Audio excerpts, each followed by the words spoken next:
folks, welcome to Cooking with Stephen and Jacqueline. Today we're smoking some Kansas City style pre-seasoned St. Louis ribs on our 22-inch premium rubber kettle. So let's sit back and enjoy the ride.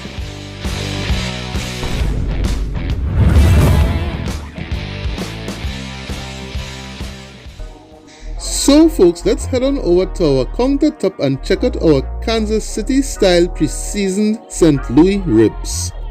Well folks, here's our Kansas City style pork spare ribs which I purchased at our local Price Smart, which is like a Walmart or a Costco. So folks, let's get our spare ribs out of the package, and that's pretty easy to do. Just use a sharp paring knife and carefully cut through the package as I am doing here. Be careful not to score through the ribs using the paring knife.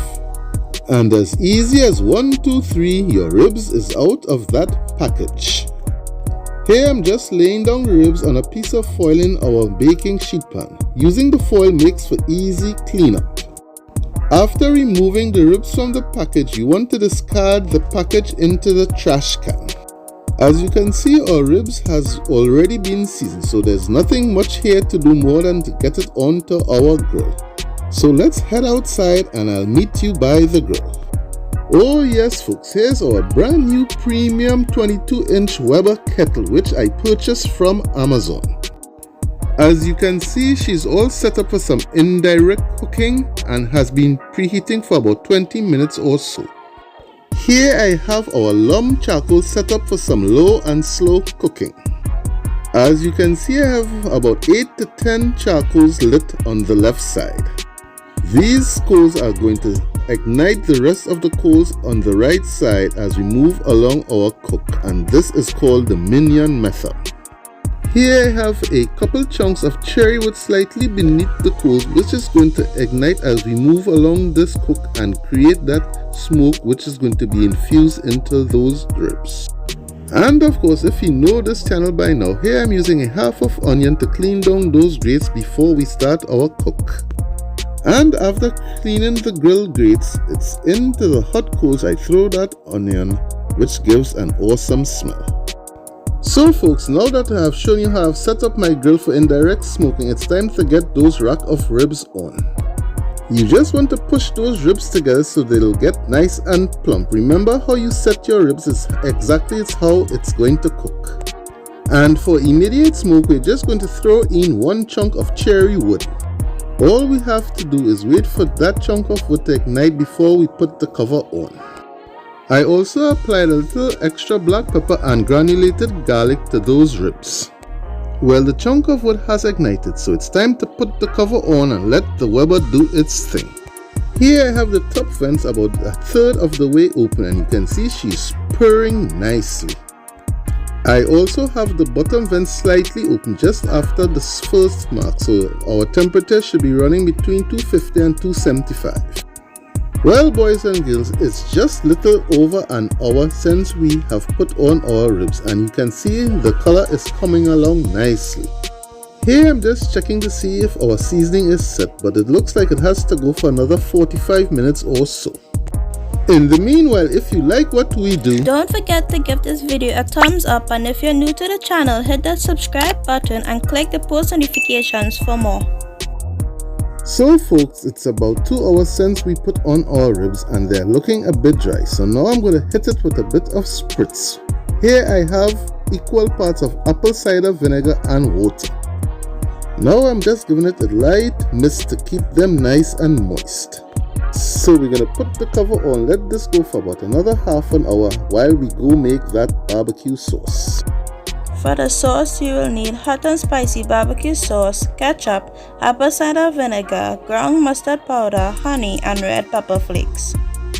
And we're back on the inside, and we're going to quickly doctor up a barbecue sauce. I'm going in with 1/2 cup of a hot and spicy barbecue sauce. And you can use a barbecue sauce of your choice. Next in the pool, we are going in with 1/4 cup of ketchup. Remember boys and girls, I will have the full list of the recipe in the show notes below. And to give us this acidity, we're going in with 2 to 3 tablespoons of apple cider vinegar. And remember folks, feel free to adjust your measurements. This recipe is just a guide. And for a bit of tang, we are going in with 1 teaspoon of mustard powder. Next in the pool, for a bit of sweetness, we are going in with 1 to 2 tablespoons of honey. And you know this wouldn't be my channel if I don't bring the heat, so we're going to add 1 teaspoon of red crushed pepper flakes. Like I always say, this is optional. Now it's time to take your whisk and give this a good old mix and let all those flavors come together. After you're finished giving it a good old mix, it's time to take that taste. And it looks like I'll have to give it 1 more tablespoon of that apple cider vinegar. And this is going to help thin out that barbecue sauce some more and also bring that acidity that we are looking for. Well, we are definitely on point with this one, so let's head on back outside to the Weber kettle. And in the miracle of time, 2.5 hours has gone by and our ribs has taken on a nice color. Here we're just going to give the ribs a spin around so we can get some even cooking going on. And I'm going to give it a light misting while we are at it. And you can see our coals are burning nice and slow and we're getting that light smoke. This is what we are looking for. So let's put the cover on and let this go for another half an hour. And another half an hour has gone by and you can see our ribs are looking mighty fine. This is a total of 3 hours taking in some smoke. Here I'm just checking to see if our rub is set, and yes indeed it is. Here I'm just checking to see if I'm getting that bend, and yes indeed we are. So let's head inside and get these ribs all wrapped up. Here we are on the inside and you can see our ribs has taken on that beautiful mahogany color. Here on the counter I have 2 sheets of heavy duty foil. I'm just going to hit it with that spritzing liquid, which is equal parts apple cider vinegar and water. We won't be going traditional with this one folks. No butter or honey or barbecue sauce or brown sugar. Now you want to lay your ribs meat side down where you have just spritzed on the foil. And of course you want to spritz the back side of the pork ribs. Now it's time to tightly wrap those ribs in that foil where it's going to steam and braise in its own juices. This is called the Texas crunch, and your ribs is going to get nice and tender. Now that the ribs is nicely wrapped, it's time to head on back outside and put them back on the grill. Here we are back outside by the grill. We're now going to put the ribs back on and we're going to let this go for about another 45 minutes to an hour or until the ribs get nice and tender.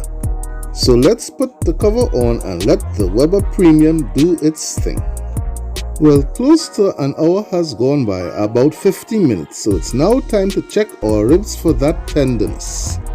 Take note, be very careful when opening up that foil because there's going to be a lot of steam in there, as you can see. Here you can see where the pork has been braising in its own juices. Here I'm checking for tenderness, as you can see, but while we are at it, you can see our temperature is climbing near to 200 degrees. You can also see the nice pullback on those bones, and our pork ribs is poking nice and tender. I'm going to take those ribs on the inside and we're going to get ready to hit it with that glaze. Boys and girls, we are back on the inside. Now I'm going to fold up the sides of the foil to create a sort of a boat. Now that we have created our little boat, we're going to take those ribs and flip them right on over. As you can see, our ribs are looking nice and plumped. And just to show you how tender those ribs are, I'm taking the toothpick and you can see it's poking like butter. Now it's time to head on back outside and put them back on the grill and get ready to hit it with that glaze. We are back on the outside and we're going to put that ribs back on, and we're putting it opposite the hot coals. Well, it's about that time, so let's get our barbecue sauce on. All you want to do is brush on that first layer of barbecue sauce lightly and let that go for about 5 minutes, and then we're going to apply the second layer. So we're going to put the cover on and we're going to let this go for another 5 minutes. So about 5 minutes has gone by. Now we're going to take our ribs and give it a spin around to make sure we still get some even cooking going on. Now all you want to do is repeat that process by putting on a second light layer of that barbecue sauce, and you can see we're getting that nice sheen. I will also have links in the iCards and in the show notes below to more rib videos. So we're going to let this go for about 10 more minutes so that the sauce can get nice and tacky. And another 10 minutes has gone by. Here I'm just taking my thermometer to check for tenderness. As you can see, we're going through like butter. So I say it's time to get our ribs off and onto that board, and let's head inside by our counter and see how we have done. As you can see, we have got some great pullback on those bones. Now I'm just going to cover this with a piece of foil and let it rest for about 15 minutes. Well, boys and girls, our rib has rested for about 15 minutes and you can see that great pullback on the bone. So now let's cut into our ribs, and we're cutting through like butter. Let's cut out a center rib and see how we have done. And as you can see, our rib is looking nice and juicy. The cook time for these ribs is about 4.5 hours. So we're going to finish slicing up these ribs, get it on the board nice and pretty, and get ready for a drive-by. Let's go! So boys and girls, here's our Kansas City style ribs, and they were so tasty. I hope you all enjoyed the video. Like, comment, and don't forget to subscribe and turn on the post notifications for more videos. See you all on our next cooking journey, and we're out until next time.